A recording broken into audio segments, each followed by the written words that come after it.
Hello everyone. Today I would like to speak about how to protect oneself spiritually, about spiritual attacks and the occult world. So many people at this point of time give importance to the occult, the hidden world of, or the hidden side of our reality. And yet the majority of people, even though they think that they know what that is, they seem to fail to understand it in depth, even though people try to play with some forces or look at the, aspect of spiritual action. There's still a lot of confusion. So how do we protect ourselves from the occult, and what is the occult? So if we look at the word occult, obviously it means hidden. It means something that we are not aware of. Whatever is hidden means we're not aware of it. It doesn't mean it doesn't exist, but our level of awareness does not, or our awareness does not penetrate there. And so whatever that is remains occulted from our individual consciousness, but it does exist within the collective. And so if we want to understand, first of all, what is outside of us, we have to understand what we are. And the majority of people are confused about themselves. So if we look at our being is not just so straightforward. We have thoughts, we have emotions, we are some kind of energetic pattern within this reality. And so without understanding who we are and without understanding our energetic pattern, all these spiritual sciences, ideas about the world will be so sort of vague, because we don't have clarity about who we are. And so all the rest is just like a hear and say. And as long as it's not relevant for us, we don't know. But then for some people it is relevant. Some people experience different type of, I would say, influence from the outside.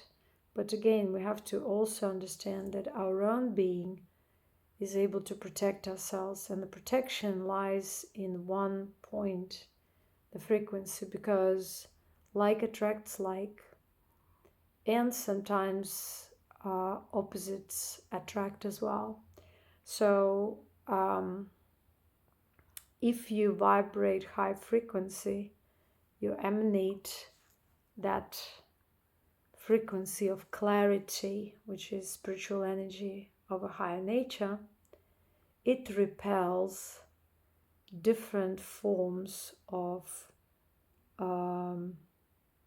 lower energy, which are thought and emotional forms, residue of other people. So when we look at other people, we look at their physical aspect, but we don't see their residue. And this residue is like clouds. It stays within the collective. It's not visible, but it's perceivable. So when you perceive people as toxic, you are not they are not toxic physically. They might be very decently dressed and behave very well, but you perceive toxicity. This toxicity means that they emanate that residue, that negative energy that they don't express directly, which is still there, which is attached to their being and maybe attached to other beings they're connected to. And so when you look at people, you're not just perceiving that physical essence, you are perceiving a lot of other aspects of these beings which are invisible. And so when we speak about attacks, occult attacks especially, we mostly deal with other people's thoughts and emotions. And the first point here is to identify the pathways through which this negative energy travels, or the ways this negative energy, these toxic clouds, attach to our being.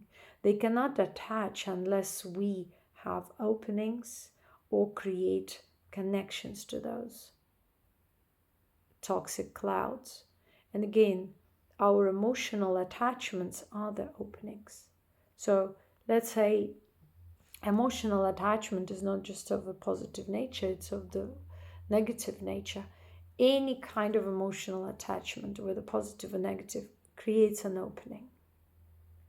And when we feel a spiritual attack, it's nothing else but the violation of our spiritual space, of our conscious space, of our boundary, which we start perceiving as some type of energetic oppression.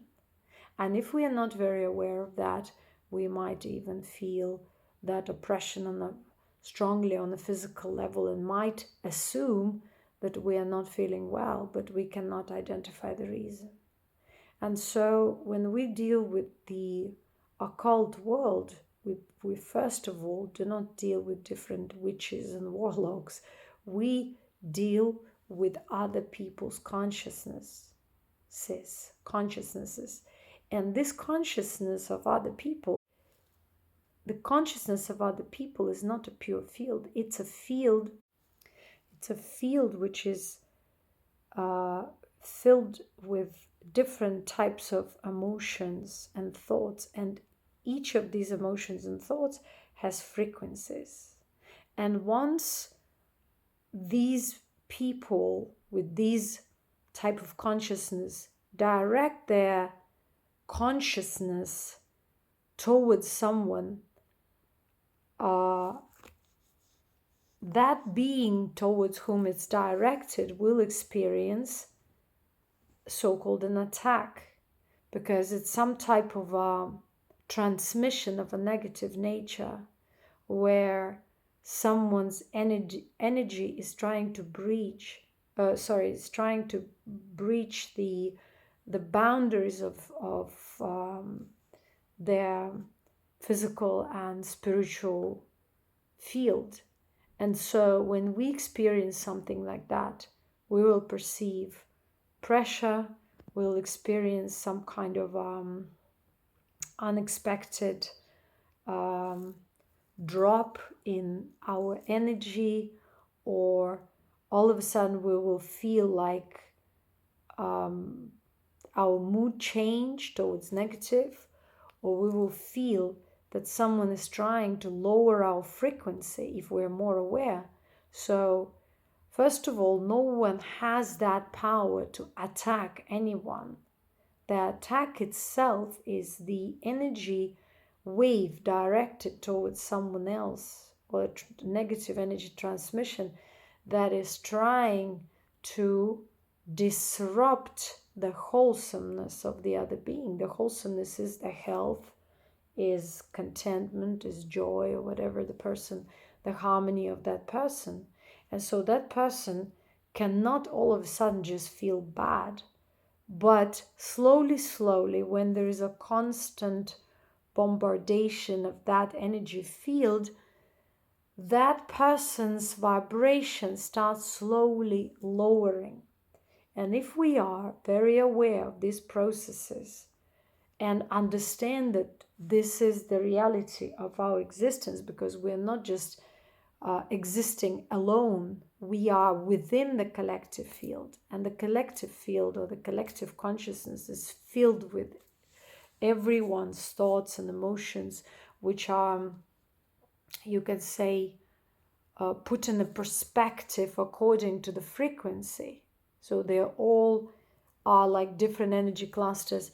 And the moment your own frequency lowers, you become open to that type of frequency, because now it may enter your space of consciousness and affect it directly. And so the way to protect oneself is being first of all aware of this phenomenon, and the second of all is understanding how this works, so that when you experience something like that unexpectedly, you understand that your task is to keep your level of authentic frequency there intact, not allowing that energy to affect one's space of consciousness, and keeping that higher frequency by focusing one's own consciousness within, by keeping one's consciousness within without trying to project it outwards and look for the answers outside of oneself or trying to find some reasons.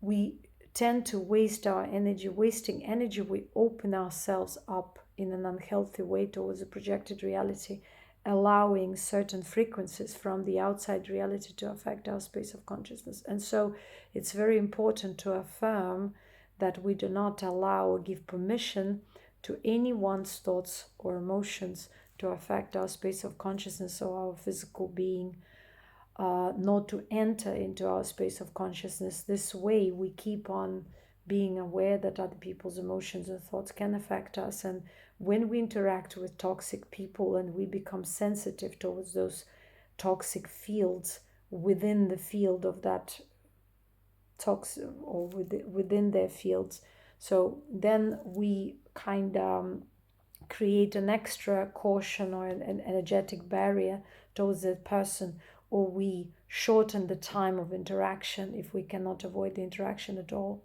So the more you interact with people who carry a lot of emotional baggage and resolved trauma, the more toxic their presence is, and the more they can affect, even unconsciously, our being, because it is not that they consciously would like to hurt us, but those thoughts and emotions have gained in a way autonomy within their field, and because they haven't been healing and refining themselves or expressing themselves openly, and so they've created masks, they've created different aspects of their being that have become occulted, and now these fields sort of act independently, trying to challenge other people's conscious fields. They're trying to connect to those people's conscious fields and feed off them, because after all, it's all about energy. And so every thought and emotion is trying to gain energy and longevity by connecting to someone else's active or living consciousness. And so when we understand this principle, we become very, very careful with our individual space of consciousness. And so we learn to protect ourselves by maintaining that higher frequency and being aware. Thank you very much. I hope it helps some people to gain clarity on the subject. If you wish to have one-on-one conversation with me, you can book a session and I can give you more insight on the topic. Thank you very much.